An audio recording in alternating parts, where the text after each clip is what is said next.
হরে কৃষ্ণ। শ্রীমদ্ ভগবদ্গীতা যথাযথ। প্রথম অধ্যায় বিষাদ যোগ।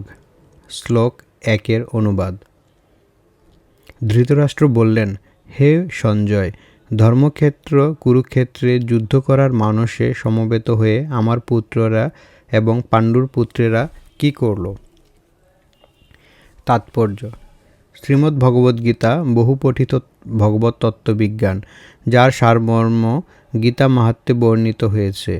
সেখানে বলা হয়েছে যে ভগবদ্গীতা পাঠ করতে হয় ভগবত তত্ত্বদর্শী কৃষ্ণ ভক্তের তত্ত্বাবধানে, পুঙ্খানুপুঙ্খভাবে বিশ্লেষণ করার মাধ্যমে এবং ব্যক্তিগত উদ্দেশ্য প্রণোদিত ব্যাখ্যাসমূহ বর্জনপূর্বক তা হৃদয়ঙ্গম করার চেষ্টা করা উচিত। যথাযথ হৃদয়ঙ্গমের দৃষ্টান্তটি ভগবদ্গীতাতেই প্রদান করা হয়েছে অর্জুনের মাধ্যমে, যিনি স্বয়ং ভগবানের কাছ থেকে সরাসরি গীতা শ্রবণ করার পর তার হৃদয়ঙ্গম করেছিলেন। যদি কেউ গুরু পরম্পরা ধারায় উদ্দেশ্য প্রণোদিত ব্যাখ্যা বর্জন করে ভগবদ্গীতার হৃদয়ঙ্গম করার সৌভাগ্য অর্জন করেন, তাহলে তিনি সমস্ত বৈদিক জ্ঞান এবং পৃথিবীর সব রকমের শাস্ত্রসমূহ অধ্যয়নের স্তর অতিক্রম করেন। ভগবদ্গীতা পড়ার সময় আমরা দেখি অন্য সমস্ত শাস্ত্রে যা কিছু আছে তা সবই ভগবদ্গীতায় আছে। উপরন্তু ভগবদ্গীতায় এমন অনেক তত্ত্ব আছে যা আর কোথাও নেই। এটি গীতার বিশেষ মাহাত্ম্য। গীতা হচ্ছে পরম তত্ত্বদর্শন, কারণ পরমেশ্বর ভগবান শ্রীকৃষ্ণ নিজে এই জ্ঞান প্রদান করে গেছেন। মহাভারতে বর্ণিত ধৃতরাষ্ট্র ও সঞ্জয়ের আলোচনার বিষয়বস্তুটি ভগবদ্গীতার মহৎ তত্ত্বদর্শনের মূল উপাদান। এখানে আমরা জানতে পারি যে এই মহৎ তত্ত্বদর্শন প্রকাশিত হয়েছিল কুরুক্ষেত্রের রণাঙ্গনে, যা সুপ্রাচীন বৈদিক সভ্যতার সময় থেকেই পবিত্র স্থান রূপে খ্যাত। ভগবান যখন মানুষের উদ্ধারের জন্য স্বয়ং এই পৃথিবীতে অবতরণ করেছিলেন, তখন তিনি পরম তত্ত্ব সমন্বিত এই গীতা দান করেন। ধর্মক্ষেত্র যে স্থানে ধর্মীয় ও আচারসমূহ অনুষ্ঠিত হয়। শব্দটি খুবই তাৎপর্যপূর্ণ, কারণ কুরুক্ষেত্রের যুদ্ধক্ষেত্রে ভগবান শ্রীকৃষ্ণ অর্জুনের পক্ষ অবলম্বন করেছিলেন। কৌরবদের পিতা ধৃতরাষ্ট্র তার পুত্রদের চূড়ান্ত জয়ের সম্ভাবনা সম্বন্ধে অত্যন্ত সন্দিগ্ধ ছিলেন। তাই তিনি দ্বিধাগ্রস্ত চিত্তে তিনি তার সচিব সঞ্জয়ের কাছে জানতে চাইলেন, তারা কি করল। তিনি নিশ্চিত ছিলেন যে তার পুত্ররা ও তার কনিষ্ঠ ভ্রাতা পাণ্ডু পুত্রেরা কুরুক্ষেত্রের ভূমিতে যুদ্ধ করার মানসে সমবেত হয়েছে। তবু তার অনুসন্ধানটি ছিল তাৎপর্যপূর্ণ। তিনি চাননি যে পাণ্ডব ও কৌরবদের মধ্যে কোনো আপোষ মীমাংসা হোক। তিনি আশা করেছিলেন যে যুদ্ধে তার পুত্রদের ভাগ্য সুনিশ্চিত হোক। যেহেতু এই যুদ্ধের আয়োজন হয়েছিল কুরুক্ষেত্রে, যাকে বেদে আরাধনার ক্ষেত্র বলে উল্লেখ করা হয়েছে, এমনকি দেবতাদের জন্য, তাই ধৃতরাষ্ট্র এই যুদ্ধের ফলাফলের উপর এই পবিত্র স্থানের প্রভাব সম্বন্ধে শঙ্কাকুল হয়েছিলেন। তিনি খুব ভালোভাবে জানতেন যে অর্জুন এবং পাণ্ডুর অন্যান্য পুত্রদের উপর এই পবিত্র স্থানের মঙ্গলময় প্রভাব পড়বে, কারণ তারা সকলেই ছিলেন অত্যন্ত ধর্মপরায়ণ। সঞ্জয় ছিলেন ব্যাসদেবের শিষ্য, তাই ব্যাসদেবের আশীর্বাদে তিনি দিব্যদৃষ্টির প্রভাবে ধৃতরাষ্ট্রের ঘরে বসেও কুরুক্ষেত্রের রণাঙ্গন দেখতে পাচ্ছিলেন। তাই ধৃতরাষ্ট্র তাকে যুদ্ধক্ষেত্রের পরিস্থিতি সম্পর্কে জিজ্ঞাসা করেন। পাণ্ডবেরা এবং ধৃতরাষ্ট্রের পুত্রেরা ছিলেন একই পরিবারভুক্ত, কিন্তু ধৃতরাষ্ট্রের মনোভাব এখানে প্রকাশ পেয়েছে। তিনি কেবল তার পুত্রদের উদ্দেশ্য প্রণোদিতভাবে কৌরব বলে গণ্য করে পাণ্ডুর পুত্রদের বংশগত উত্তরাধিকার থেকে বঞ্চিত করতে চেয়েছেন। এভাবে তিনি ভ্রাতুষ্পুত্র বা পাণ্ডুপুত্রদের প্রতি তার মনোভাবের মাধ্যমেই ধৃতরাষ্ট্রের বিশেষ দৃষ্টিভঙ্গি সম্বন্ধে বোঝা যায়। ধান খেতে যেমন আগাছাগুলি তুলে ফেলে দেয়া হয়, ঠিক তেমনি এই আলোচ্য বিষয়বস্তুটির শুরু থেকেই এটি আশা করা যায় যে কুরুক্ষেত্রের ধর্মক্ষেত্রে এখানে ধর্মের জনক শ্রীকৃষ্ণ স্বয়ং উপস্থিত হয়েছেন। আগাছার মতোই ধৃতরাষ্ট্রের পুত্র ও তাদের অনুগামীদের উপরে ফেলা হবে এবং ভগবানের ইচ্ছাক্রমে ধার্মিক যুধিষ্ঠিরের নেতৃত্বে ধর্মপরায়ণ মহাত্মাগণের পুনঃপ্রতিষ্ঠা হবে। ঐতিহাসিক এবং বৈদিক গুরুত্ব ছাড়াও ধর্মক্ষেত্রে ও কুরুক্ষেত্রে শব্দ দুটির এই হলো তাৎপর্য। শ্লোক 2 এর অনুবাদ। সঞ্জয় বললেন, হে রাজন, পাণ্ডবদের সৈন্যসজ্জা দর্শন করে রাজা দুর্যোধন দ্রোণাচার্যের কাছে গিয়ে বলল। তাৎপর্য: ধৃতরাষ্ট্র ছিলেন জন্মান্ধ। দুর্ভাগ্যবশত তিনি পারমার্থিক তত্ত্বদর্শন থেকেও বঞ্চিত ছিলেন। তিনি ভালোভাবেই জানতেন যে ধর্মের ব্যাপারে তার পুত্ররাও ছিল তারই মতো অন্ধ এবং তিনি নিশ্চিত ছিলেন যে তার পাপিষ্ঠ পুত্ররা আজন্ম ধর্মপরায়ণ পাণ্ডবদের সঙ্গে কোনো রকম আপোষ মীমাংসা করতে পারবে না। তাই তিনি সেই ধর্মক্ষেত্রের প্রভাব সম্বন্ধে সংশয়গ্রস্ত ছিলেন।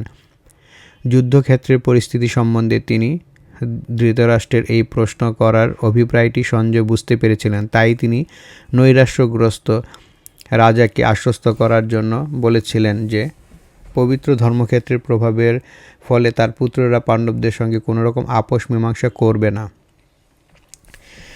সঞ্জয় তাই রাজাকে অভিহিত করলেন, তার পুত্র দুর্যোধন পাণ্ডবদের সৈন্যসজ্জা দর্শন করে তৎক্ষণাৎ সেনাপতি দ্রোণাচার্যের কাছে উপস্থিত হলো প্রকৃত অবস্থা সম্বন্ধে জানানোর জন্য। দুর্যোধনকে যদিও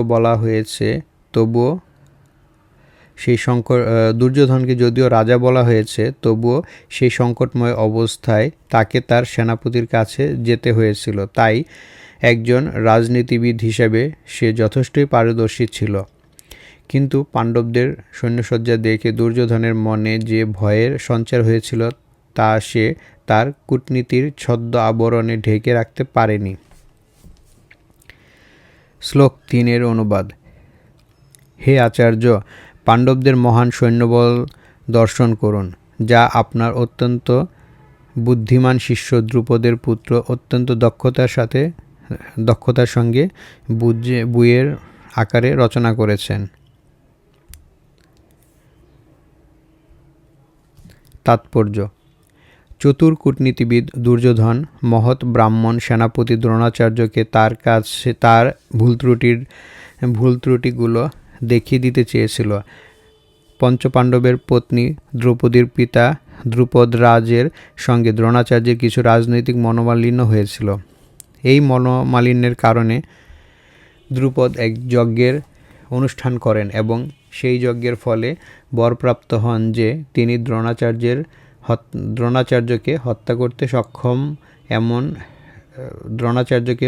হত্যা করতে সক্ষম এক পুত্র লাভ করবেন।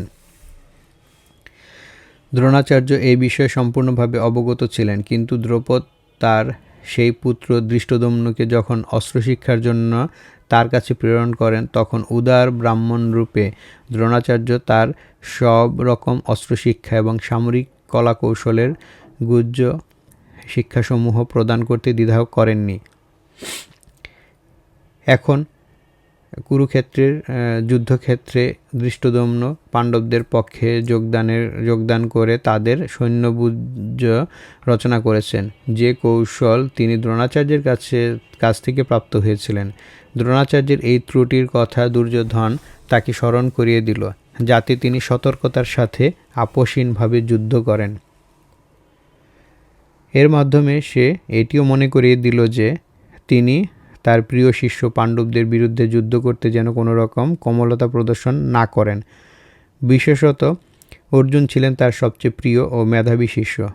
দুর্যোধন তার আরও সতর্ক করে দিতে চেয়েছিল যে এ ধরনের কোমলতার ফলে যুদ্ধে অবধারিতভাবে পরাজয় হবে। শ্লোক 4 এর অনুবাদ। এ সমস্ত সেনাদের মধ্যে ভীম ও অর্জুনের সমকক্ষ অনেক বীর ধনুর্ধারী রয়েছেন এবং যুযুধান, বিরাট ও দ্রুপদের মতো মহাযোদ্ধা রয়েছেন।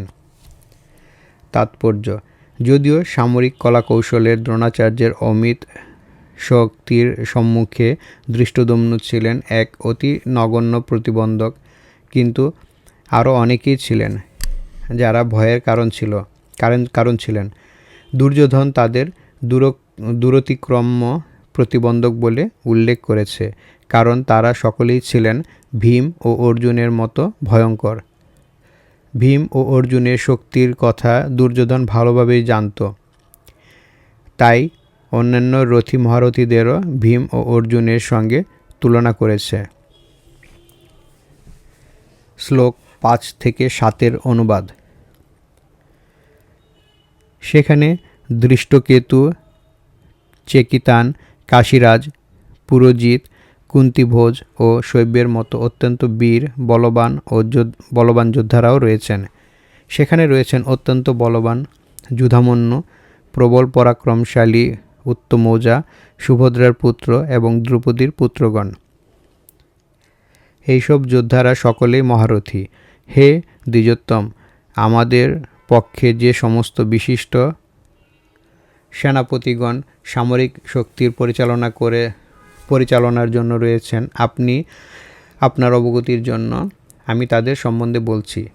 শ্লোক 8 অনুবাদ। সেখানে রয়েছেন আপনার মতো ব্যক্তিত্ব ভীষ্ম, কর্ণ, কৃপাচার্য, অশ্বত্থামা, বিকর্ণ ও সোমদত্তের পুত্র ভূরিশ্রবা, যারা সর্বদা যুদ্ধে বিজয় হয়ে থাকেন। তাৎপর্য: যুদ্ধে চিরজয়ী অসাধারণ বীরদের কথা দুর্যোধন এখানে উল্লেখ করেছে। বিকর্ণ দুর্যোধনের ভাই, অশ্বত্থামা দ্রোণাচার্যের পুত্র এবং সৌমদত্তি বা ভূরিশ্রবা বাল্মীকির রাজার পুত্র।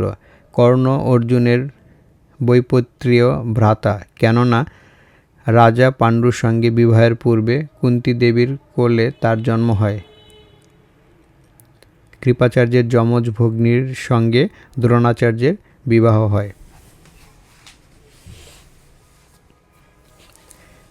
শ্লোক 9 অনুবাদ। আরও বহু বীর রয়েছেন যারা আমার জন্য তাদের জীবন ত্যাগ করতে প্রস্তুত। তারা সকলেই নানা প্রকার অস্ত্রশস্ত্রে সুসজ্জিত এবং তারা সকলেই সামরিক বিজ্ঞানে অভিজ্ঞ।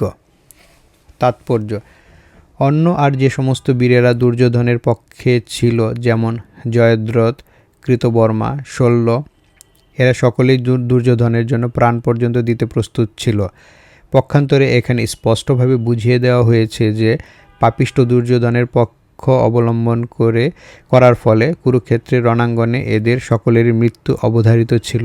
দুর্যোধনের অবশ্য দৃঢ় বিশ্বাস ছিল যে উপরোক্ত মিত্রদের সম্মিলিত শক্তির ফলে তার জয় ছিল অনিবার্য। শ্লোক 10 অনুবাদ। আমাদের সৈন্যবল অপরিমেয় এবং আমরা পিতামহ ভীষ্মের দ্বারা পূর্ণরূপে সুরক্ষিত। অপরপক্ষে ভীমের দ্বারা সতর্কভাবে সুরক্ষিত পাণ্ডবদের শক্তি সীমিত। তাৎপর্য: এখানে দুর্যোধন কর্তৃক উভয় পক্ষের সামরিক শক্তির তুলনামূলক বিচার করা হয়েছে। সে ভেবেছিল যে সর্বাপেক্ষা অভিজ্ঞ সেনাপতি পিতামহ ভীষ্মের দ্বারা বিশেষভাবে সুরক্ষিত হওয়ায় তার সমর শক্তি অপরিমেয় ছিল। পক্ষান্তরে ভীষ্মের সম্মুখে নিতান্তই নগণ্য। অপেক্ষাকৃত কম অভিজ্ঞ সেনাপতি ভীমের দ্বারা রক্ষিত হওয়ার ফলে পাণ্ডবদের সৈন্যবাহিনী ছিল সীমিত। দুর্যোধনের চিরকালই ভীমের প্রতি ঈর্ষাপরায়ণ ছিল, কারণ সে জানত যে যদি তাকে কোনো দিন মারতে হয় তাহলে একমাত্র ভীমের হাতেই মরতে হয় তাহলে একমাত্র ভীমের হাতেই তার মৃত্যু হবে। একই সঙ্গে ভীষ্মের মতো শ্রেষ্ঠ সেনাপতির উপস্থিতির কারণে সেই যুদ্ধে তার জয় সম্বন্ধে সে সুনিশ্চিত ছিল। যুদ্ধে জয়লাভ করার বিষয়ে সে যে নৃশংসই ছিল সেটি সে প্রতিপন্ন করেছে। শ্লোক 11 অনুবাদ। এখন আপনারা সকলেই সেনাবুজ্যের প্রবেশ পথে নিজ নিজ কৌশলগত অবস্থানে স্থিত হয়ে পিতামহ ভীষ্মকে সর্বতোভাবে সহায়তা প্রদান করুন। তাৎপর্য: ভীষ্মের শৌর্যবীর্যের প্রশংসা করার পর দুর্যোধন বিবেচনা করে দেখল যে অন্যরা নিজেদের গুরুত্বহীন বলে মনে করতে পারে। তাই স্বভাবসুলভভাবে কূটনৈতিক চাতুরীর সাহায্যে সে পরিস্থিতির ভারসাম্য বজায় রাখার জন্য সে উপরোক্ত কথাগুলো বলেছিল। এভাবে সে মনে করিয়ে দিল যে ভীষ্মদেব নিঃসংশয়ে সর্বশ্রেষ্ঠ যোদ্ধা হওয়া সত্ত্বেও একজন বৃদ্ধ মানুষ এবং সব দিক থেকে তাই সকলেরই তার সুরক্ষার জন্য বিশেষভাবে চিন্তা করা উচিত। যুদ্ধ করতে যদি তিনি কোনো একদিকে এগিয়ে যান তাহলে শত্রুপক্ষ তার সুযোগ নিয়ে অন্য দিক থেকে আক্রমণ করতে পারে। তাই তিনি এটি অত্যন্ত গুরুত্বপূর্ণ ছিল যে অন্যান্য বীর যোদ্ধারাও যেন তার কৌশলগত অবস্থান ত্যাগ করে না যান, যার ফলে প্রতিপক্ষ বুঝভেদ করতে পারে। দুর্যোধন স্পষ্টতই অনুভব করেছিল যে কুরুক্ষেত্রের যুদ্ধে এবং তার জয়লাভ সম্পূর্ণভাবে নির্ভর করছিল ভীষ্মদেবের উপর। সেই যুদ্ধে ভীষ্মদেব ও দ্রোণাচার্য যে তাকে সম্পূর্ণভাবে সহযোগিতা করবেন সে বিষয়ে সে নিশ্চিত ছিল, কারণ সে ইতিপূর্বেই দেখেছিল যখন হস্তিনাপুরের রাজসভায় সমস্ত রাজপুরুষের সামনে দ্রৌপদীর বস্ত্রহরণ করা হচ্ছিল, তখন তাদের প্রতি অসহায় দ্রৌপদীর আকুল আবেদনে সাড়া দিয়ে তারা একটি কথাও বলেননি। সে জানত যে তার দুই সেনাপতি পাণ্ডবদের প্রতি স্নেহপরবশ ছিলেন, কিন্তু পাশা খেলার সময় তারা যেমন তাদের স্নেহপ্রবণতা বর্জন করেছিল, এই যুদ্ধেও তারা তাই করবেন।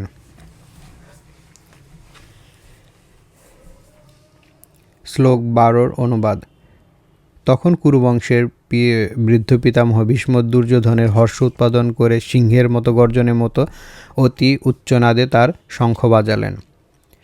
তাৎপর্য: কুরুবংশের পিতামহ দুর্যোধনের হৃদয়ের ভাব বুঝতে পেরে তিনি তার প্রতি স্বাভাবিক করুণাবশত সিংহের মতো উচ্চনাদে তার শঙ্খ বাজিয়ে তাকে উল্লাসিত করার চেষ্টা করলেন। পরোক্ষভাবে শঙ্খধ্বনির মাধ্যমে তিনি তার হতাশাচ্ছন্ন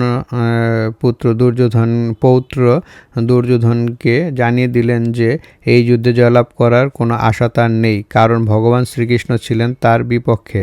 কিন্তু তবুও যুদ্ধ করাই ছিল তার কর্তব্য এবং এই ব্যাপারে তিনি কোনো রকম অবহেলা করতে চাননি। শ্লোক 13 অনুবাদ। তারপর শঙ্খ, ভেরী, প্রণব ও আনক ঢাক এবং শিঙাসমূহ হঠাৎ একত্রে ধ্বনিত হওয়ার ফলে এক তুমুল শব্দের সৃষ্টি হয়েছিল। শ্লোক 14 অনুবাদ। অপরপক্ষে শ্বেত অশ্বচালিত এক দিব্য রথে স্থিত শ্রীকৃষ্ণ ও অর্জুন উভয়ই তাদের দিব্য শঙ্খ বাজালেন। তাৎপর্য: ভীষ্মদেবের শঙ্খের সঙ্গে বৈসাদৃশ্য দেখিয়ে শ্রীকৃষ্ণ ও অর্জুনের হস্তস্থিত শঙ্খকে দিব্য বলে বর্ণনা করা হয়েছে। দিব্য শঙ্খের ধ্বনি এই সংকেতই প্রদান করল যে ভগবান শ্রীকৃষ্ণ পাণ্ডব পক্ষে যোগদান করার জন্য অপর পক্ষের বিজয়ী হওয়ার কোনো আশাই ছিল না। জয়ন্তু পাণ্ডুপুত্রাণাম শেষাং পক্ষে জনার্দন। ভগবান শ্রীকৃষ্ণ তাদের সঙ্গে থাকার জন্য বিজয় সর্বদা পাণ্ডবপুত্রদের মতো ব্যক্তিদেরই সঙ্গে থাকে। ভগবান যখন যেখানে থাকেন সৌভাগ্যলক্ষ্মীও সেখানেই অবস্থান করেন, কারণ সৌভাগ্যলক্ষ্মী সর্বদাই তার পতির অনুগামিনী। তাই বিষ্ণু বা শ্রীকৃষ্ণের দিব্য শঙ্খধ্বনির মাধ্যমে ইঙ্গিত করা হচ্ছিল যে অর্জুনের জন্য বিজয় ও সৌভাগ্য প্রতীক্ষা করছে। তাছাড়া যে রথে দুই সখা উপবিষ্ট ছিলেন তার অগ্নিদেব অর্জুনকে দান করেছিলেন এবং এই ইঙ্গিতই বহন করছিল যে এই রথ ত্রিভুবনের সর্বত্র বিজয় লাভের সমর্থ। শ্লোক 15 অনুবাদ। শ্রীকৃষ্ণ তার পাঞ্চজন্য নামক শঙ্খ বাজালেন, অর্জুন বাজালেন তার দেবদত্ত নামক শঙ্খ এবং ভীমকর্মা ও অতিভুজী ভীমসেন বাজালেন পৌণ্ড্র নামক তার বিশাল শঙ্খ।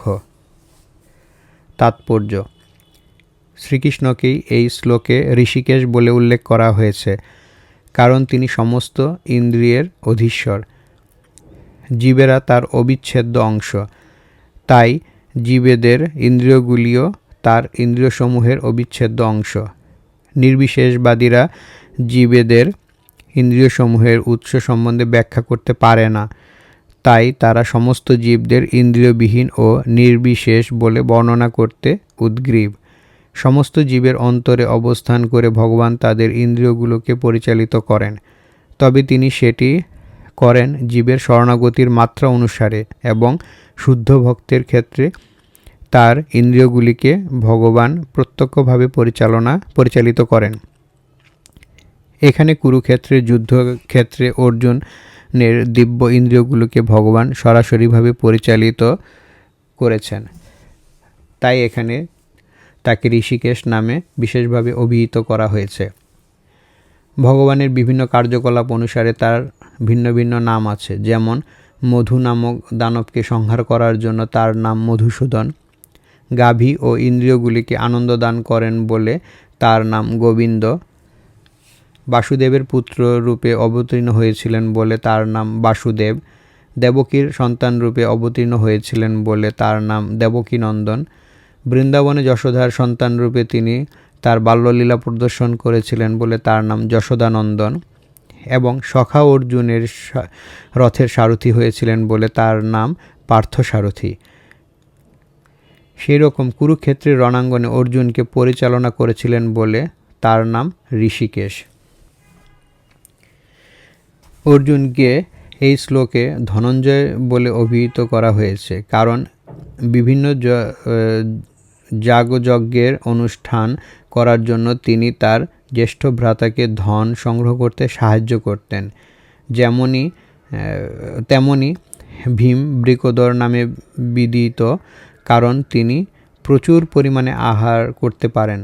তেমনি তিনি হিড়িম্ব আদি দানবকে বধ করার মতো দুঃসাধ্য কর্ম সাধন করতে পারতেন।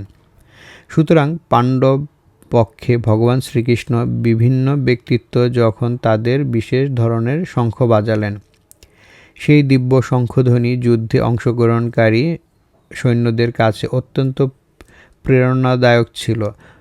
অপর পক্ষে এই রকম কোনো লক্ষণও না ছিল সেখানে পরম নিয়ন্তা ভগবানের উপস্থিতি কিংবা সৌভাগ্যের অধিষ্ঠাত্রী লক্ষ্মী দেবী। অতএব যুদ্ধে পরাজয় তাদের জন্য পূর্বেই নির্ধারিত হয়ে উঠেছিল এবং সমস্ত শঙ্খধ্বনির মাধ্যমে সে বার্তাই ঘোষিত হয়েছিল। শ্লোক 16 থেকে 18 এর অনুবাদ। কুন্তিপুত্র মহারাজ যুধিষ্ঠির অনন্ত বিজয় নামক শঙ্খ বাজালেন এবং নকুল ও সহদেব বাজালেন সুঘোষ ও মণিপুষ্পক নামক শঙ্খ। হে মহারাজ, তখন মহান ধনুর্ধর কাশীরাজ, প্রবল যোদ্ধা শিখণ্ডী, ধৃষ্টদ্যম্ন, বিরাট, অপরাজেয় সত্যকী, দ্রৌপদীর পুত্রগণ, সুভদ্রার মহাবলবান পুত্র এবং সকলে তাকে তাদের নিজ নিজ শঙ্খ পৃথক পৃথকভাবে বাজালেন। তাৎপর্য: সঞ্জয় সুকৌশলে ধৃতরাষ্ট্রকে জানিয়ে দিলেন যে পাণ্ডুপুত্রদের প্রতারণা করে তার নিজের পুত্রদের সিংহাসনে বসাবার নির্বুদ্ধিতা তার পক্ষে মোটেই প্রশংসনীয় কাজ হয়নি। সমস্ত লক্ষণ থেকে সুস্পষ্টভাবে ইঙ্গিত পাওয়া যাচ্ছিল যে সেই মহাযুদ্ধে সমগ্র কুরুবংশের সমূলে বিনাশ হবে। পিতামহ ভীষ্ম থেকে শুরু করে অভিমন্যুর মতো পৌত্রেরা এবং সকলেই পৃথিবীর নানা দেশ থেকে আগত রাজন্যবর্গ সেখানে উপস্থিত থেকে সকলের বিনাশ প্রাপ্ত হবেন। মহারাজ ধৃতরাষ্ট্রের জন্যই সমগ্র বিপর্যয়ের উদ্ভব হয়েছিল, কারণ তিনি তার পুত্রদের গৃহীত নীতিকেই সমর্থন করেছিলেন।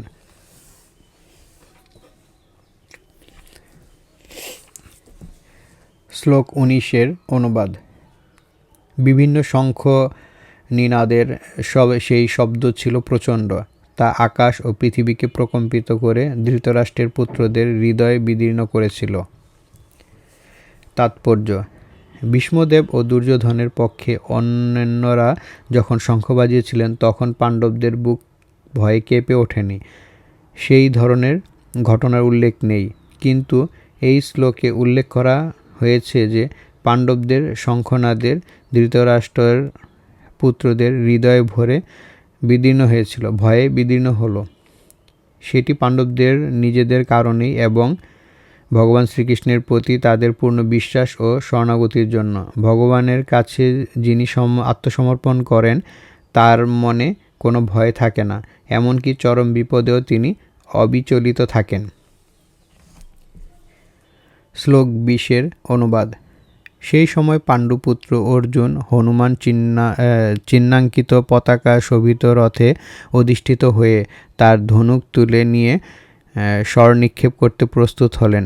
হে মহারাজ, ধৃতরাষ্ট্রের পুত্রদের সমরসজ্জায় বিন্যস্ত দেখে অর্জুন তখন শ্রীকৃষ্ণকে এই কথাগুলো বললেন। তাৎপর্য: যুদ্ধ শুরু হওয়ার মুহূর্তে উপরোক্ত বাক্যলাপ থেকে বোঝা যায় যে যুদ্ধক্ষেত্রে ভগবান শ্রীকৃষ্ণের দ্বারা প্রত্যক্ষভাবে পরিচালিত পাণ্ডবদের অপ্রত্যাশিত সমরসজ্জা দেখে ধৃতরাষ্ট্রের পুত্রেরা অত্যন্ত হতোদ্যম হয়ে পড়েছিল।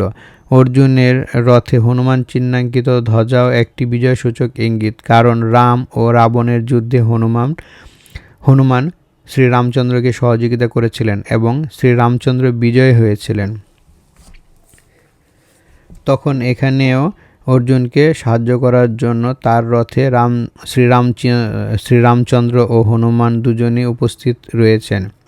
শ্রীকৃষ্ণই হচ্ছেন শ্রীরামচন্দ্র এবং যেখানে ভগবান শ্রীরামচন্দ্র থাকেন সেখানেই তার নিত্য সেবক হনুমান এবং নিত্য সঙ্গিনী সৌভাগ্যলক্ষ্মী সীতা দেবী উপস্থিত থাকেন। তাই অর্জুনের কোনো শত্রুর ভয়ের ভীত হবার কারণ ছিল না। আর সবচেয়ে বড় কথা হচ্ছে যে সমস্ত ইন্দ্রিয়ের অধীশ্বর ভগবান শ্রীকৃষ্ণ তাকে পরিচালিত করার জন্য স্বয়ং উপস্থিত ছিলেন।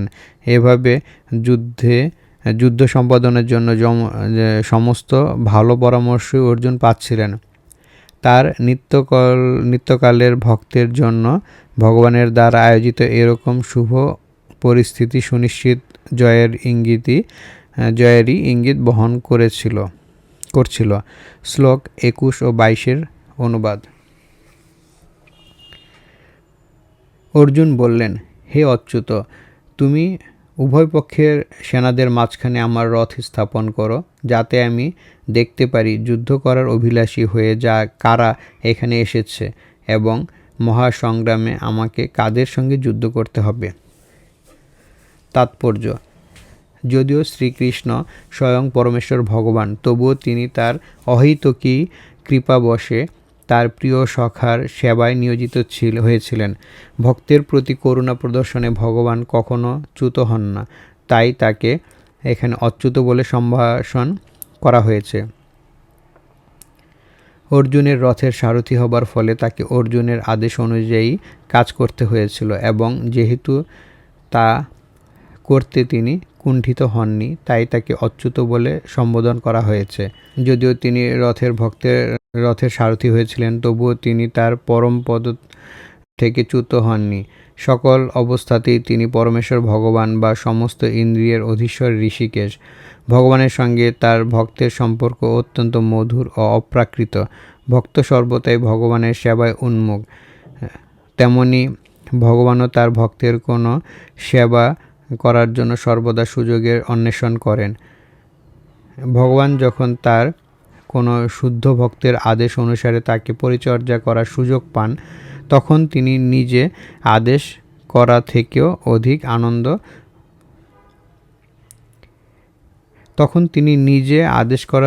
অধিক আনন্দ ভোগ করেন। যেহেতু তিনি হচ্ছেন প্রভু, প্রত্যেকেই তার আদেশের অধীন এবং তাই তাকে আদেশ দেওয়ার মতো ঊর্ধ্ব স্তরে কেউ নেই। কিন্তু কোনো শুদ্ধ ভক্ত তাকে আদেশ করলে তিনি দিব্য আনন্দ লাভ করেন, যদিও সকল অবস্থাতেই তিনি অচ্যুত প্রভু। ভগবানের শুদ্ধ ভক্ত হওয়ার ফলে অর্জুনের জ্ঞাতি ভ্রাতাদের সঙ্গে যুদ্ধ করার কোনো বাসনাই ছিল না, কিন্তু কোনো রকম শান্তিপূর্ণ মীমাংসা করতে অনাগ্রহী দুর্যোধনের দুর্দমনীয় মনোভাব তাকে যুদ্ধে অবতীর্ণ হতে বাধ্য করেছিল। তাই তিনি যুদ্ধের আগে রণাঙ্গনে উপস্থিত মুখ্য ব্যক্তিদের দেখার জন্য উদগ্রীব হয়েছিলেন। যদিও যুদ্ধক্ষেত্রে শান্তি স্থাপন করার কোনো প্রশ্নই ওঠে না, তবু যুদ্ধের আগে অর্জুন আরেকবার সকলকে দেখতে চেয়েছিলেন এবং এক অবাঞ্ছিত যুদ্ধের তারা কতখানি উদগ্র হচ্ছিল তা তিনি দেখে নিতে চেয়েছিলেন। শ্লোক 23 অনুবাদ। ধৃতরাষ্ট্রের দুর্বুদ্ধি সম্পন্ন পুত্রকে সন্তুষ্ট করার মানসে যারা এখানে যুদ্ধ করতে এসেছে তাদের আমি দেখতে চাই। প্রচ্ছন্নভাবে সকলেরই জানা ছিল যে দুর্যোধন তার পিতা ধৃতরাষ্ট্রের সহযোগিতায় অন্যায়ভাবে পাণ্ডবদের রাজত্ব আত্মসাৎ করতে চেয়েছিল। তাই যারা দুর্যোধনের পক্ষে যোগ দিয়েছিল তারা সকলেই অবশ্যই এক গোয়ালের গরু ছিল। যুদ্ধের প্রারম্ভে অর্জুন দেখে নিতে চেয়েছিলেন তারা কারা ছিল, কিন্তু তাদের সঙ্গে শান্তি প্রতিষ্ঠা করার কোনো রকম উদ্দেশ্য অর্জুনের ছিল না। এটিও ঠিক যে অর্জুন যদিও তার সঙ্গে শ্রীকৃষ্ণের উপস্থিতির কারণে জয় সম্বন্ধে সুনিশ্চিত ছিলেন, তবুও মোকাবেলা করার জন্য তিনি শত্রুপক্ষের শক্তিও যাচাই করে নিতে চেয়েছিলেন। শ্লোক 24 অনুবাদ। সঞ্জয় বললেন, হে ভারত, অর্জুন কর্তৃক এভাবে আদিষ্ট হয়ে শ্রীকৃষ্ণ সেই অতি উত্তম রথটি চালিয়ে উভয় পক্ষের সৈন্যদের মাঝখানে স্থাপন করলেন। তাৎপর্য: এই শ্লোকে অর্জুনকে গুড়াকেশ বলে অভিহিত করা হয়েছে। গুড়াকা অর্থে নিদ্রা, এবং যিনি নিদ্রা জয় করেছেন তাকে বলা হয় গুড়াকেশ। নিদ্রা অর্থে অজ্ঞানতাকেও বোঝায়। তাই শ্রীকৃষ্ণের বন্ধুত্ব লাভ করার ফলে অর্জুন নিদ্রা ও অজ্ঞানতা উভয়ই জয় করেছিলেন। শ্রীকৃষ্ণের পরম ভক্ত রূপে তিনি এক মুহূর্তের জন্য শ্রীকৃষ্ণকে বিস্মিত হতেন না, কারণ সেটি ভক্তের স্বভাব। শয়নে অথবা জাগরণে ভক্ত ভগবানের নাম, রূপ, গুণ ও লীলা স্মরণে কখনো বিরত হন না। এভাবে কৃষ্ণ ভক্ত সর্বদাই কৃষ্ণচিন্তায় মগ্ন থেকে নিদ্রা ও অজ্ঞানতা জয় করতে পারেন। একেই বলা হয় কৃষ্ণ ভাবনা বা সমাধি। ঋষিকেশ অথবা সমস্ত জীবের ইন্দ্রিয় ও মনের নিয়ন্তা হবার ফলে শ্রীকৃষ্ণ সৈন্যবাহিনীর মধ্যে অর্জুনের রথ স্থাপন করার অভিপ্রায় বুঝতে পেরেছিলেন। এভাবে অর্জুনের নির্দেশ পালন করার পর তিনি বললেন। শ্লোক 25 অনুবাদ। ভীষ্ম, দ্রোণ প্রমুখ পৃথিবীর অন্য সমস্ত নৃপতিদের সামনে ভগবান ঋষিকেশ বললেন, হে পার্থ, এখানে সমবেত সমস্ত কৌরবদের দেখো। তাৎপর্য: জীবসমূহের পরমাত্মা রূপে শ্রীকৃষ্ণ বুঝতে পেরেছিলেন অর্জুনের মনে কি হচ্ছিল। এই প্রসঙ্গে ঋষিকেশ শব্দটি উল্লেখ করার মাধ্যমে বোঝানো হচ্ছে যে তিনি সবই জানতেন। তার পার্থ অর্থাৎ পৃথা বা কুন্তিপুত্র বলে অর্জুনকে অভিহিত করাটাও খুব তাৎপর্যপূর্ণ। সখারূপে তিনি অর্জুনকে জানাতে চেয়েছিলেন যে যেহেতু অর্জুন তার পিতা বসুদেবের ভগ্নীর পৃথার পুত্র, তাই তিনি তার রথের সারথি হতে সম্মত হয়েছিলেন। এখন শ্রীকৃষ্ণ যখন অর্জুনকে বললেন সমস্ত কৌরবদের দেখো, তার মাধ্যমে তিনি তাকে কি বোঝাতে চেয়েছিলেন? অর্জুন কি যুদ্ধ না করে সেখানেই ক্ষান্ত হতে চেয়েছিলেন? শ্রীকৃষ্ণ তার পিতৃশস্যা পৃথাপুত্র অর্জুনের কাছ থেকে এমন আচরণ কখনোই আশা করেননি। বন্ধুত্বপূর্ণ পরিহাসের ছলে ভগবান এভাবে অর্জুনের মনোভাবের ভবিষ্যদ্বাণী করেছিলেন। শ্লোক ২৬ অনুবাদ। সেখানে অর্জুন উভয় পক্ষের সেনাদলের মধ্যে পিতৃব্য পিতামহ, আচার্য, মাতুল, ভ্রাতা, পুত্র, পৌত্র, শ্বশুর, মিত্র ও শুভাকাঙ্ক্ষীদের উপস্থিত দেখতে পেলেন। তাৎপর্য: যুদ্ধক্ষেত্রে অর্জুন সমস্ত আত্মীয় স্বজনকে দেখতে পেলেন। তিনি ভূরিশ্রবা আদি পিতৃবন্ধুদের দেখলেন, ভীষ্মদেব, সোমদত্ত আদি পিতামহদের দেখলেন, দ্রোণাচার্য, কৃপাচার্য আদি গুরুবর্গকে দেখলেন, শল্য, শকুনি আদি মাতুলদের দেখলেন, দুর্যোধন আদি ভ্রাতাদের দেখলেন, লক্ষণ আদি পুত্রতুল্যদের দেখলেন, অশ্বত্থামার মতো বন্ধুত্বদের দেখলেন, কৃতবর্মার মতো শুভাকাঙ্ক্ষীদের দেখলেন। তিনি সৈন্যবাহিনীদের মধ্যে তার অনেক বন্ধুবান্ধবকেও দেখতে পেলেন। শ্লোক ২৭ অনুবাদ।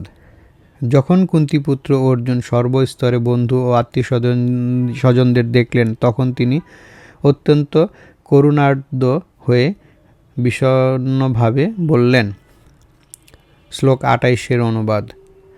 অর্জুন বললেন, হে প্রিয়বর কৃষ্ণ, আমার সমস্ত বন্ধুবান্ধব ও আত্মীয় স্বজনদের এমনভাবে যুদ্ধাভিলাষী হয়ে আমার সামনে অবস্থান করতে দেখে আমার সমস্ত অঙ্গ প্রত্যঙ্গ অবশ হয়ে যাচ্ছে এবং মুখ শুষ্ক হয়ে উঠছে। তাৎপর্য: প্রকৃত ভগবত ভক্তের মধ্যে সমস্ত সদ্গুণগুলোই বর্তমান থাকে, যা দৈবী ভাবাপন্ন ব্যক্তিত্ব বা দেবতাদের মধ্যেই দেখা যায়। পক্ষান্তরে যারা অভক্ত, যারা জাগতিক শিক্ষা বা সংস্কৃতি মাপকাঠিতে যতই উন্নত হোক না কেন, তাদের মধ্যে এই সমস্ত দৈব গুলির অভাব থাকে। সেই কারণেই যুদ্ধক্ষেত্রে অর্জুন তার সেই সমস্ত আত্মীয় পরিজন ও বন্ধুদের দেখে তৎক্ষণাৎ করুণার্দ্র হয়ে পড়েছিলেন, যারা নিজেদের মধ্যে যুদ্ধ করার সিদ্ধান্ত গ্রহণ করেছিল।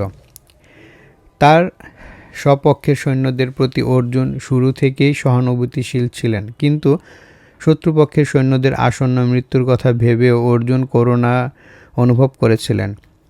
আর যখন তিনি সে কথা ভাবছিলেন, তখন তার শরীর কাঁপছিল, মুখ শুষ্ক হয়ে গিয়েছিল।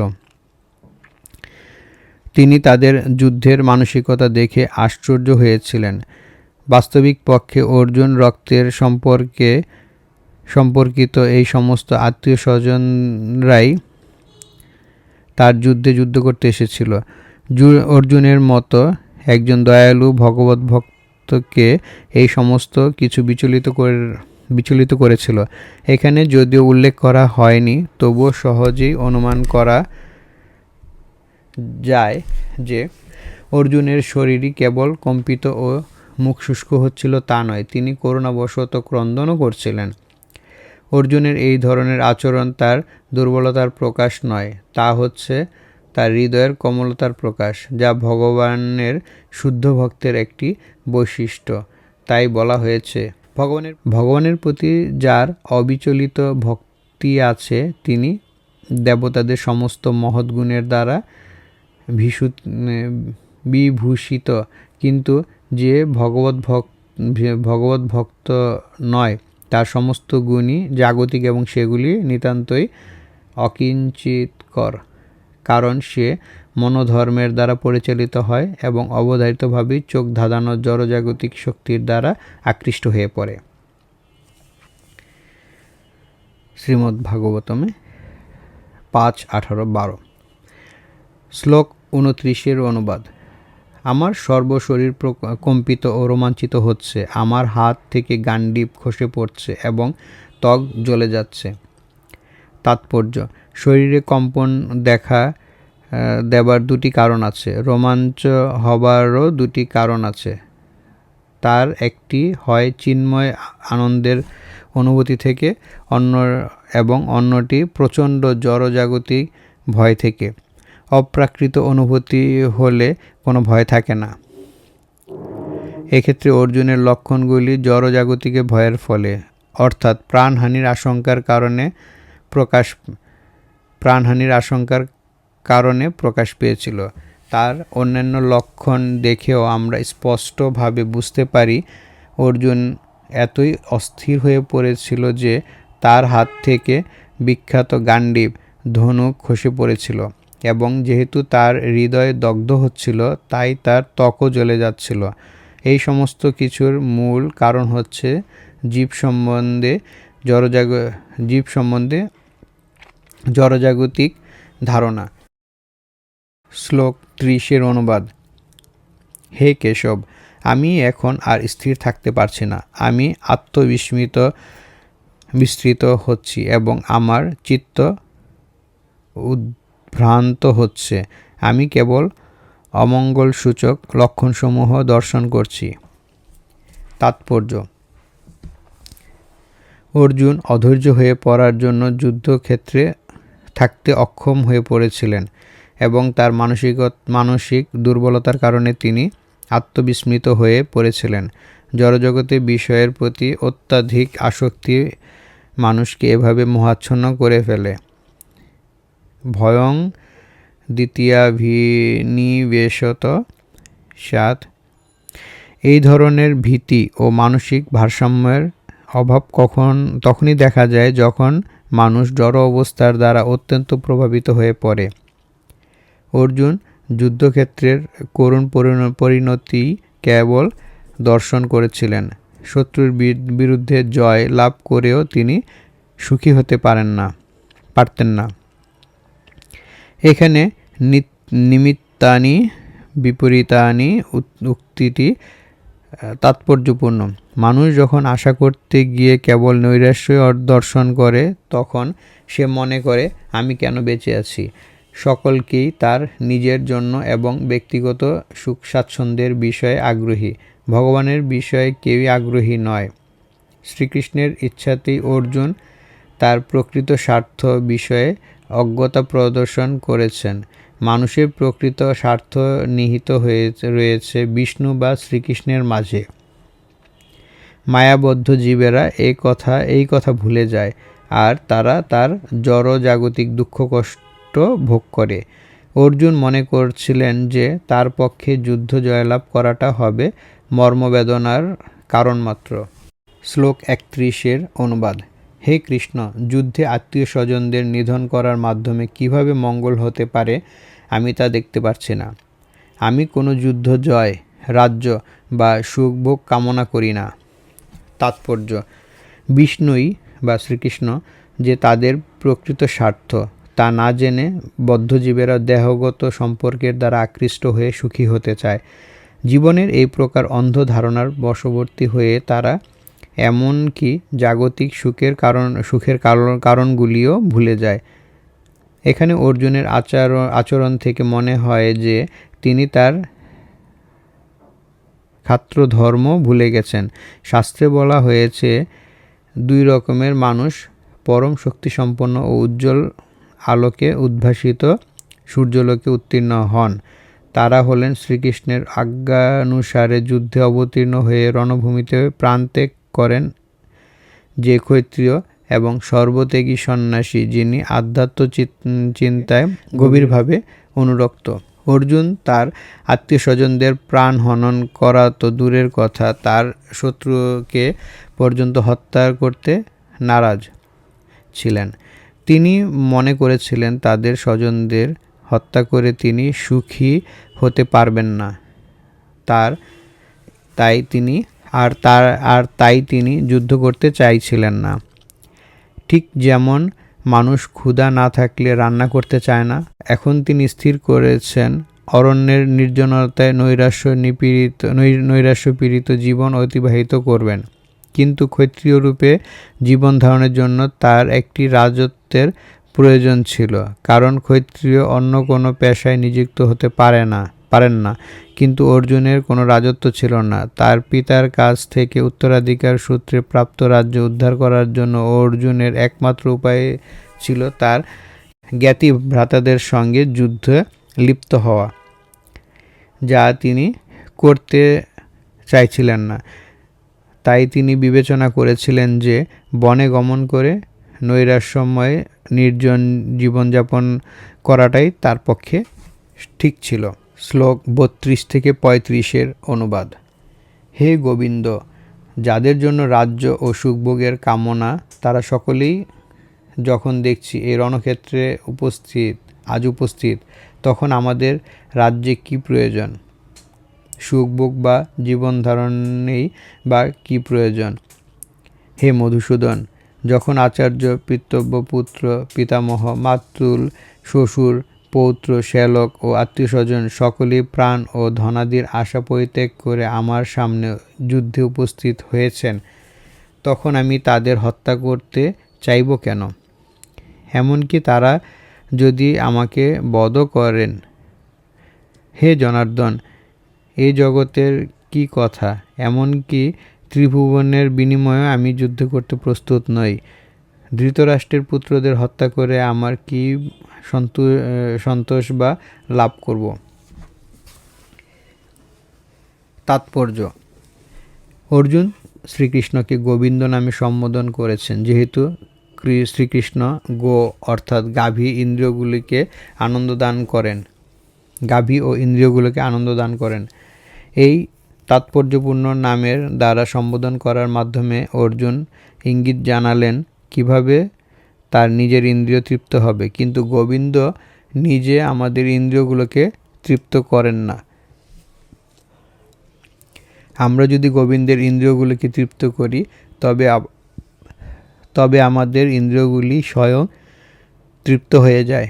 জাগতিকভাবে সকলেই তাদের নিজেদের ইন্দ্রিয়গুলি তৃপ্তি সাধন করতে চায় এবং তারা চায় ভগবান তাদের এই তৃপ্তি সাধনের সরবরাহকারী হন।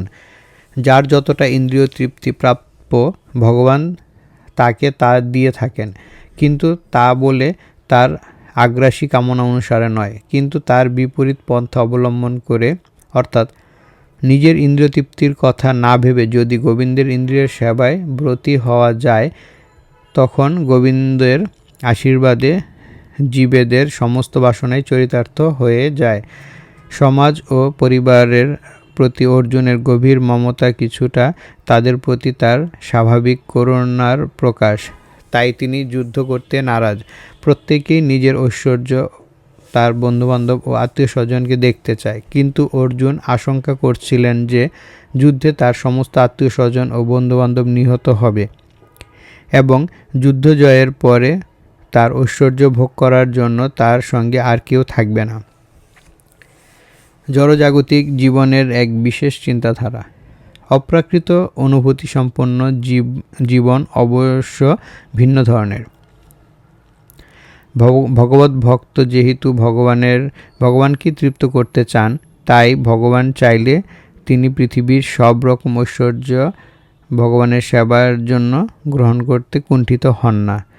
ভগবান যখন চান না, তখন তিনি একটি কপর্দকও গ্রহণ করেন না। অর্জুন সেই যুদ্ধে তার আত্মীয়স্বজনদের হত্যা করতে চাননি এবং তাদের হত্যা করাটা তার একান্তই প্রয়োজন ছিল, তবে তিনি চেয়েছিলেন শ্রীকৃষ্ণ স্বয়ং তাদের বিনাশ করুন।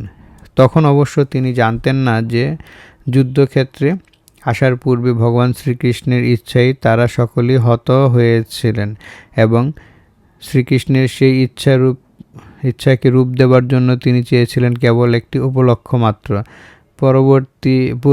পরবর্তী অধ্যায়গুলোতে সেই বিষয় উন্মোচিত হবে। ভগবানের শুদ্ধ ভক্তরূপে অর্জুনের কোনো ইচ্ছাই ছিল না তার দুর্বৃত্ত জ্ঞাতি ভ্রাতাদের উপর প্রতিশোধ নেবার, কিন্তু এটি ভগবানের পরিকল্পনা ছিল তারা সকলেই বিনাশপ্রাপ্ত হোক। ভগবানের ভক্ত কখনোই অন্যায় আচরণকারী কারো প্রতি প্রতিহিংসাপরায়ণ হন না, কিন্তু ভগবানের ভক্তকে যে আঘাত দেয়, ভগবান কখনোই সেই দুর্বৃত্তদের অপরাধ সহ্য করেন না। ভগবানের শ্রীচরণে কোনো অপরাধ করলে ভগবান তা ক্ষমা করতে পারেন, কিন্তু তার ভক্তদের প্রতি অন্যায় আচরণকারী কেউই ভগবান ক্ষমা করেন না। তাই অর্জুন যদিও তাদের ক্ষমা করতে চেয়েছিলেন, কিন্তু ভগবান সেই দুর্বৃত্তদের বিনাশ করতে দৃঢ় সংকল্প ছিলেন। শ্লোক 36-এর অনুবাদ। এই ধরনের আততায়ীদের বধ করলে মহাপাপ আমাদের আচ্ছন্ন করবে। তাই বন্ধুবান্ধব ও ধৃতরাষ্ট্রের পুত্রদের সংহার করা আমাদের পক্ষে অবশ্যই উচিত হবে না। হে মাধব, আত্মীয় স্বজনদের হত্যা করে আমাদের কী লাভ হবে, আর তার ফলে আমরা কেমন করেই বা সুখী হব? তাৎপর্য: বেদের অনুশাসন অনুযায়ী আততায়ী 6 প্রকার। যে বিষ দান করে, যে ঘরে আগুন লাগায়, যে মারাত্মক অস্ত্রের দ্বারা আক্রমণ করে, যে ধন সম্পদ লুণ্ঠন করে, যে অন্যের জমি দখল করে এবং যে ধর্মপত্নীকে হরণ করে। এই ধরনের আততায়ীদের অবিলম্বে হত্যা করা উচিত এবং এদের হত্যা করলে কোনো রকম পাপ হয় না। এই ধরনের আততায়ীদের বিনাশ করাটা সাধারণ মানুষের পক্ষে স্বাভাবিক, কিন্তু অর্জুন একজন সাধারণ মানুষ ছিলেন না। তার চরিত্র ছিল সাধুসুলভ, তাই তিনি তাদের সঙ্গে সাধুসুলভ ব্যবহারই করতে চেয়েছিলেন। কিন্তু এই ধরনের সাধুসুলভ ব্যবহার ক্ষত্রিয়দের জন্য নয়। যদিও রাজ্যের দায়িত্বশীল প্রশাসককে সাধুর মতোই হওয়া প্রয়োজন, তাই বলে তাকে কাপুরুষ হলে চলবে না। যেমন শ্রীরামচন্দ্র এত সাধু প্রকৃতির ছিলেন যে এখনও মানুষ রামরাজ্যে বসবাস করার জন্য উদগ্রীব, কিন্তু তার চরিত্রে কোনো রকম কাপুরুষতা দেখতে পাওয়া যায় না। রাবণ ছিল শ্রীরামের আততায়ী, যেহেতু সে তার পত্নী সীতা দেবীকে হরণ করেছিল, কিন্তু শ্রীরামচন্দ্র তাকে এমন পর্যাপ্ত শাস্তি দিয়েছিলেন যা পৃথিবীর ইতিহাসে বিরল। অর্জুনের ক্ষেত্রে অবশ্য আততায়ীরা ছিল অন্য এক বিশেষ ধরনের, যেমন পিতামহ, শিক্ষক, ভ্রাতা, বন্ধু ইত্যাদি। তারা শত্রু হবার ফলে অর্জুন ভেবেছিল যে সাধারণ আততায়ীদের মতো কঠোর পদক্ষেপ তাদের বিরুদ্ধে নেওয়া উচিত হবে না। তাছাড়া সাধু প্রকৃতির মানুষদের সর্বদাই ক্ষমাশীল হওয়ার নির্দেশ দেওয়া হয়েছে। সাধুদের প্রতি এ ধরনের উপদেশ যে কোনো রাজনৈতিক সংকটকালীন অনুশাসন থেকে অধিক গুরুত্বপূর্ণ। অর্জুন ভেবেছিলেন রাজনৈতিক কারণবশত তার আত্মীয় স্বজনকে হত্যা করার চেয়ে সাধুসুলভ আচরণ ও ধর্মের ভিত্তিতে তাদের ক্ষমা করাই শ্রেয়। এই সাময়িক দেহগত সুখের জন্য এই ধরনের হত্যাকার্যে লিপ্ত হওয়া তিনি সমীচীন বলে মনে করেননি। সর্বোপরি রাজ্য ও সুখ অনিত্য, তাই ক্ষণস্থায়ী এই সুখের জন্য আত্মীয় স্বজন হত্যার পাপে লিপ্ত হয়ে নিজের জীবন ও মুক্তির পথ চিরতরে রুদ্ধ করার ঝুঁকি তিনি কেন নেবেন? এখানে অর্জুন যে শ্রীকৃষ্ণকে মাধব ও লক্ষ্মীপতি বলে সম্বোধন করেছেন তাও এই প্রসঙ্গে তাৎপর্যপূর্ণ। এই নামের দ্বারা তাকে সম্বোধন করে অর্জুন বুঝিয়ে দিলেন শ্রীকৃষ্ণ সৌভাগ্যের অধিষ্ঠাত্রী লক্ষ্মী দেবীর পতি। তাই অর্জুনকে এমন কোনো কার্যে নিয়োজিত করা তার উচিত হবে না যার পরিণতি হবে দুর্ভাগ্যজনক। শ্রীকৃষ্ণ অবশ্য কাউকেই দুর্ভাগ্য প্রদান করেন না, আর তার ভক্তদের ক্ষেত্রে তো সে কথা ওঠেই না। শ্লোক 37 এবং 38-এর অনুবাদ। হে জনার্দন, যদিও এরা রাজ্য লাভের দ্বারা প্রভাবিত হয়ে কুলক্ষয় জনিত দোষ ও মিত্রদ্রোহ নিমিত্ত পাপ লক্ষ্য করছে না, কিন্তু আমার কুলক্ষয় জনিত দোষ লক্ষ্য করেও এই পাপ কর্মে কেন প্রবৃত্ত হব? তাৎপর্য: যুদ্ধে ও পাশা খেলায় আহ্বান করা হলে কোনো ক্ষত্রিয় বিরোধী পক্ষের সেই আহ্বান প্রত্যাখ্যান করতে পারে না। দুর্যোধনের দল সেই যুদ্ধে অর্জুনকে আহ্বান করেছিল, তাই যুদ্ধ করতে অর্জুন বাধ্য ছিলেন। কিন্তু এই অবস্থায় অর্জুন বিবেচনা করে দেখলেন যে তার বিরুদ্ধ পক্ষের সকলেই এই যুদ্ধে পরিণতি সম্বন্ধে একবারে অন্ধ হতে পারে, কিন্তু তা বলে তিনি এই যুদ্ধের অমঙ্গলজনক পরিণতি উপলব্ধি করার পর সেই যুদ্ধে আমন্ত্রণ গ্রহণ করতে পারবেন না। এই ধরনের আমন্ত্রণের বাধ্যবাধকতা তখনই থাকে যখন তার পরিণতি ভালো হয়, অন্যথায় এর কোনো বাধ্যবাধকতা নেই। তাই সব কথা সুচিন্তিতভাবে বিবেচনা করে অর্জুন এই যুদ্ধ থেকে নিরস্ত্র থাকতে মনস্থির করেছিলেন। শ্লোক ৩৯-এর অনুবাদ। কুলক্ষয় হলে সনাতন কুল ও ধর্ম বিনষ্ট হয় এবং তা হলে সমগ্র বংশ অধর্মে লিপ্ত হয়ে যায়। তাৎপর্য: বর্ণাশ্রম সমাজ ব্যবস্থায় অনেক ধর্মীয় রীতিনীতি ও আচার অনুষ্ঠানের নির্দেশ দেওয়া আছে, যা পরিবারের প্রতিটি সদস্যের যথাযথ গঠনে ও পারমার্থিক উন্নতি সাধনে সহায়তা করে।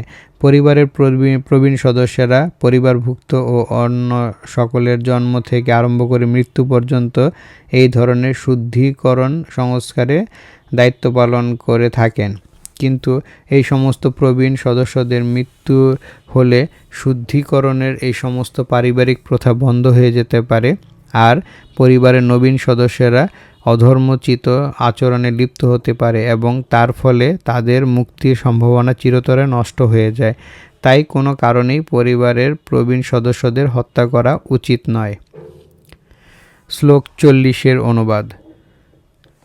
হে কৃষ্ণ, কুলের অধর্মের প্রাদুর্ভাব হলে কুলবধূগণ কুলুষিত হয়ে পড়ে এবং হে বার্ষ্যেয়, কুলস্ত্রীগণ অসচ্চরিতা হলে অবাঞ্ছিত প্রজাতি উৎপন্ন হয়। তাৎপর্য: মানব সমাজে ভালো জনগণই হচ্ছে জীবনের শান্তি, সমৃদ্ধি ও পারমার্থিক প্রগতির মূল ভিত্তি। বর্ণাশ্রম ধর্মের নীতিসমূহকে এমনভাবে তৈরি করা হয়েছে যাতে রাষ্ট্র ও সমাজের সার্বজনীন পারমার্থিক উন্নতির জন্য সমাজে সৎ জনগণের প্রাধান্য বজায় থাকে। এই ধরনের সৎ জনসমাজ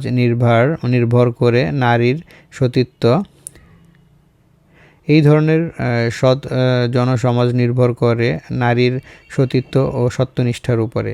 শিশুদের মধ্যে যেমন বিপদগামী হবার ভীষণ প্রবণতা দেখা যায়, স্ত্রীলোকদের মধ্যেও তেমন ভীষণভাবে অধঃপতিতা হবার প্রবণতা থাকে। তাই শিশু ও স্ত্রীলোক উভয়েরই পরিবারের প্রবীণদের কাছ থেকে সুরক্ষা প্রয়োজন হয়। নানা রকম ধর্মীয় আচার অনুষ্ঠানে নিয়োজিত হলে স্ত্রীলোকেরা বিপদগামী হয়ে ব্যভিচারী হবে না। চাণক্য পণ্ডিতের মতে স্ত্রীলোকেরা সাধারণত অল্প বুদ্ধি সম্পন্না এবং তাই তারা বিশ্বস্ত নয়। তাই তাদের নানা রকম পারিবারিক ঐতিহ্যবাহী ধর্মানুষ্ঠানে সব সময় নিয়োজিত রাখা উচিত, আর তার ফলে তাদের সতীত্ব ও ভক্তি বর্ণাশ্রম পন্থায় অংশগ্রহণের যোগ্য সৎ মানুষের জন্মদান করবে। বর্ণাশ্রম ধর্ম ব্যর্থ হলে স্বভাবত স্ত্রীলোকেরা অবাধে পুরুষদের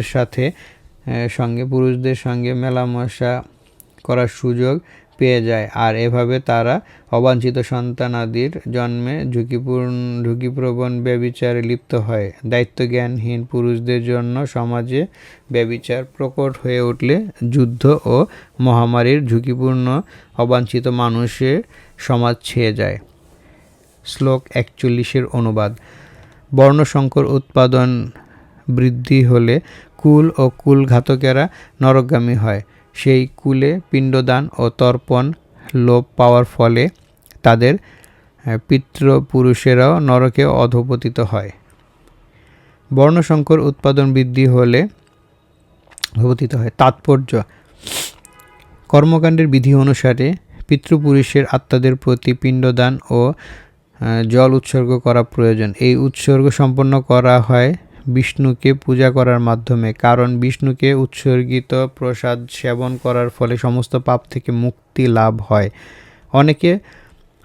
অনেক সময় পিতৃপুরুষদের বিভিন্ন পাপের ফল ভোগ করতে হয় এবং অনেক সময় তাদের কেউ জড়দেহ পর্যন্ত ধারণ করতে পারে না, সূক্ষ্ম দেহে প্রেতাত্মারূপে থাকতে বাধ্য হয়।